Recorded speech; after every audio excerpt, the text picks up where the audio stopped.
Bonjour, bienvenue à Mishnah Yomi en français. Aujourd'hui, on reprend dans le troisième chapitre, le quatrième Mishnah du chapitre. Aujourd'hui, on va discuter le décret de Ezra HaSofer, qui a été créé quand les Juifs ils ont retourné dans terre Israël après la destruction de le premier temple, après 70 ans à Babel. Ils ont eu la permission de le royaume de les Perses pour rentrer en terre Israël et pouvoir construire le deuxième temple. Et Ezra, le Sofer, qui a été le chef de l'époque, le peuple à l'époque, il a fait quelques décrets. Et un des décrets qu'il a fait, c'est d'interdire un Balkari, quelqu'un qui avait un écoulement séminal, d'étudier la Torah s'il n'a pas encore parti au mikvé pour faire une immersion, pour se purifier de l'impureté de quelqu'un qui avait un écoulement.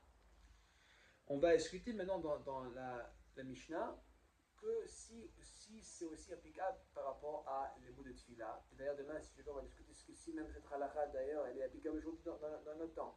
Ok. Balkari meharher belibo ve'enu mevarech lo lefanea ve'lo le'acharea.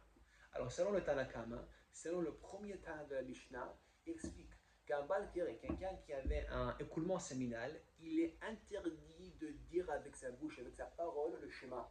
Il faut qu'il qu'il pense dans sa tête. Il n'a pas le droit même de faire les brachot, même en les pensant soit avant le chemin, soit après le chemin.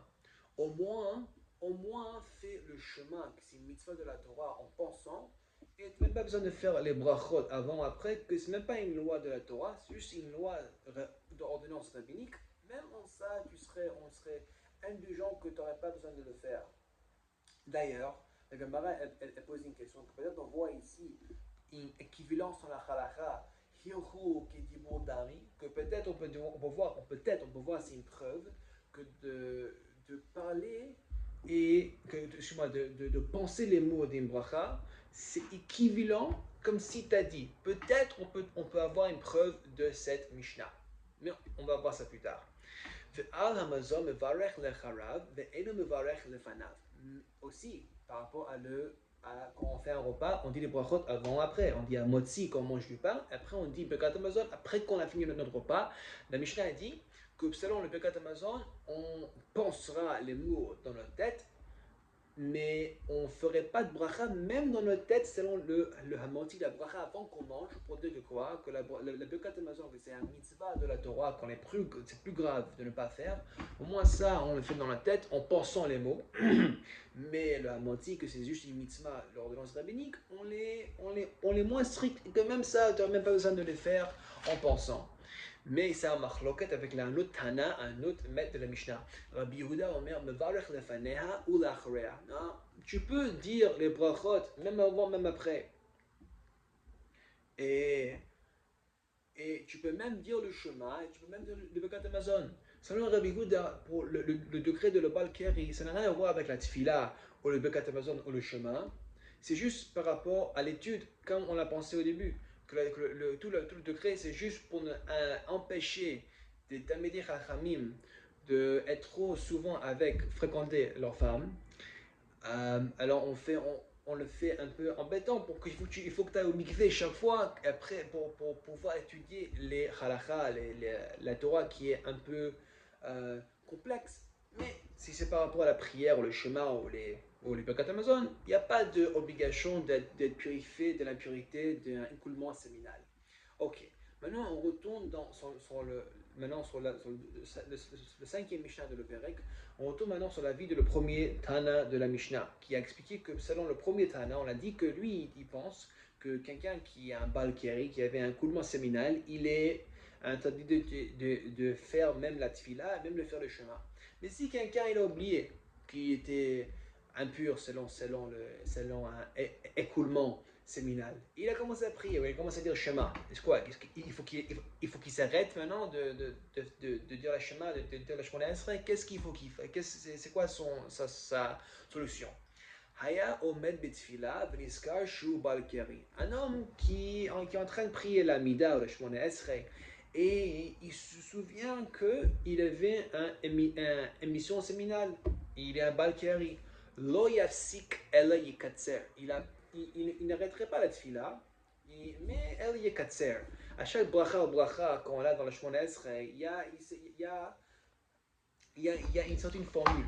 Quand on commence à dire, quand on commence à dire la bracha, par exemple, Ata chonen la adam dat. Tu as donné l'homme la date, l'intelligence. Ou melamed le enosh bina. Et tu as pris le wisdom aux hommes. Bechonenu meitcha chochma bilvedat. Et tu les as pris chochma bilvedat. Baruch ata Hashem chonen la date. Au lieu de faire toute cette bracha, tu veux juste dire Ata chonen la adam dat. Tu as donné l'homme l'intelligence. Baruch ata Hashem chonen la date. Tu dis pas plus ou moins les phrases qu'il y a au milieu pour faire un peu plus court, parce que quand même tu es un Balkiri, tu ne devrais pas à la base faire la tfila, mais au moins dans ce cas-là, tu les disais un peu plus, un peu moins longue. Ok, maintenant on a un coutume que même aujourd'hui on fait de prier Banet Zachama. Ça veut dire quoi? Au lever du soleil, c'est le temps approprié de prier le Shemona Esrei. Que par exemple, tu as besoin d'une heure de temps de commencer la tfila, mettre les tefilines, dire les korbanot, psuke des zimra, shema, et tu arrives à Shemona Esrei. Tu commences une heure avant, comme ça tu arrives pile le moment que c'est le lever du soleil, Netzachama, tu dis le Shemona Esrei. Juste avant le Shemona Esrei, on sait qu'il y a le bracha après Shema, et avant ça, il y a le Shema. Alors le Shema, c'est juste avant Netzachama, juste avant le lever du soleil. Et la Mishnah, elle discute quelqu'un qui est strict de faire ça tous les jours, de prier à Netz. Mais là, on voit un cas, c'est un Balkari, il va au mikvé pour se purifier, et il voit que peut-être il peut arriver même à dire chemin dans son temps propre, comme il a l'habitude de dire tous les jours, juste avant Netzachama. Il radit vol, un Balkari qui va au mikvé pour faire sa tvila, pour se purifier. Im yachol la'alot ulitkasot velikrot ad shelo tanetzachama. S'il a assez de temps de se lever, de se lever de l'eau et de se habiller et de dire le chemin, tant que c'est pas encore arrivé Netzachama, tant que c'est pas encore arrivé le lever du soleil, il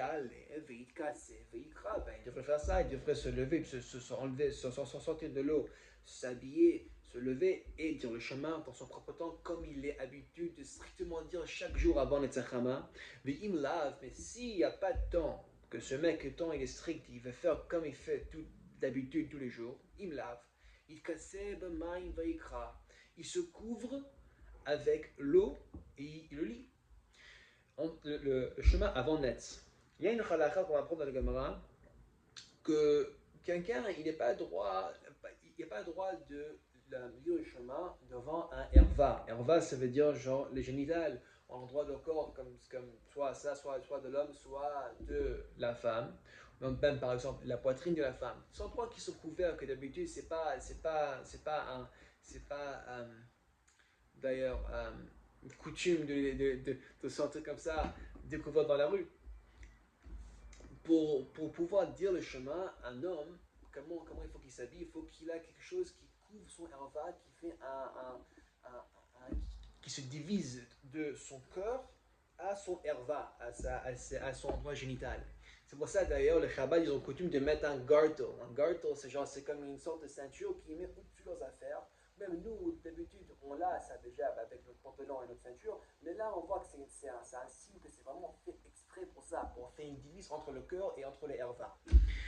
Et dans ce cas-là, l'eau, il peut servir comme divisant pour le cœur et le erva. Aval loïd kassé lo vemaim haraim. Mais il n'a pas le droit de se couvrir avec l'eau qui pue, l'eau les eaux qui sont pas tellement bonnes, velo bemei hamishra, et non plus avec l'eau qu'on trempe du lin, qu'on trempe du lin dans l'eau pour faire une sorte de fabrique, ça dégage une odeur très forte et ça pue. Et ça, on voit aussi une autre halakha qu'on n'a pas le droit de lire Shema ou prier Shemona Esrei dans un endroit qui pue. Et même, on n'a pas le droit de dire le Shema dans l'endroit où il y a de la urine. Tant que tu n'as pas mis l'eau dans ce seau d'urine et tu as fait une sorte de nullification pour enlever la puissance de l'urine, l'apparence d'urine, l'odeur d'urine, tu mets un peu d'eau et ça le fait une purification.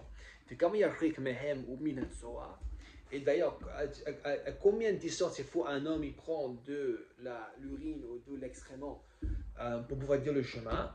Arba amot. Il faut qu'il éloigne au moins arba amot.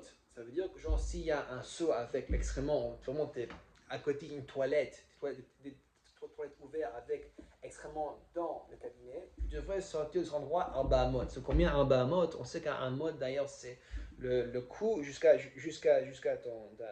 ta main. On prend 4 comme ça arba amot et on dit que ça c'est assez de espace entre toi et l'endroit où il y avait l'excrément ou l'urine dans le seau.